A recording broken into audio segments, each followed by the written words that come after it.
खाली बस. आणि माझ्या मुलीचा वर्ग आणि लाडक्या बालमित्रांनो सर्वांना प्रजासत्ताक दिनाच्या हार्दिक हार्दिक शुभेच्छा देते आणि मी माझ्या भाषणाला सुरुवात करते. तर मित्रांनो, आज 26 जानेवारी म्हणजे आपल्या भारताचा 76वा प्रजासत्ताक दिन साजरा करण्यासाठी इथे जमलो आहोत. आपल्या देशाला 15 ऑगस्ट 1947 रोजी स्वातंत्र्य मिळाले. परंतु त्यावेळेस आपल्याकडे स्वतःचे संविधान नव्हते म्हणून डॉक्टर बाबासाहेब आंबेडकर यांनी त्यांच्या अध्यक्षतेखाली 28 ऑगस्ट 1947 रोजी मसुदा समितीची स्थापना करण्यात आली.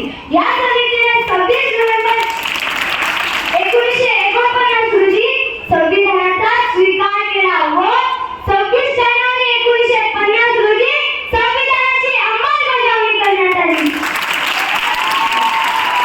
चला करूया संविधानाचा आदर.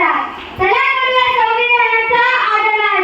ज्याने दिला आपल्याला जगण्याचा अधिकार, ज्याने दिला आपल्याला जगण्याचा अधिकार. हा दिवस इतिहासातील एक अविस्मरणीय दिवस झाला.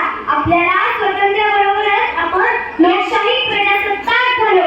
हा दिवस केवळ सुट्टी साजरी करण्याचा नाही तर आपल्या देशाला घडवणारे वीर, संविधानाचे शिल्पकार आणि आपल्या देशाच्या स्वातंत्र्यासाठी बलिदान दिलेल्या शहीदांना आदरपूर्वक स्मरण करण्यात आले.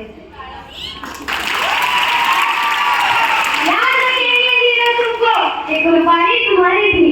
याद रखेंगे वीरों तुमको, ये कुर्बानी तुम्हारी थी. हमें तो हमारे जान से प्यारा ये गणतंत्र हमारा है, ये गणतंत्र हमारा है. ना जाने कितने शहीदों ने अपनी कुर्बानी चढ़ाई थी. ना जाने कितने शहीदों ने अपनी कुर्बानी चढ़ाई थी. तब जाकर मेरे देश ने सच्ची आजादी पाई थी. तब जाकर मेरे देश ने सच्ची आजादी पाई थी. तब जाकर मेरे देश ने सच्ची आजादी पाई थी. आपले आपले राष्ट्र सार्वभौम व प्रजासत्ताक राष्ट्र बनले. या दिवशी आपल्याला राज्य चालवण्याचा अधिकार मिळाला. म्हणून आज आपण प्रजासत्ताक दिन मोठ्या उत्साहाने आनंदाने साजरा केला जातो. ना जातीसाठी लढले, ना धर्मासाठी लढले. ना जातीसाठी लढले, ना धर्मासाठी लढले. शूर भारतीय वीर तर फक्त देशासाठी लढले, फक्त देशासाठी लढले. विविधतेत एकता आहे आमची शान.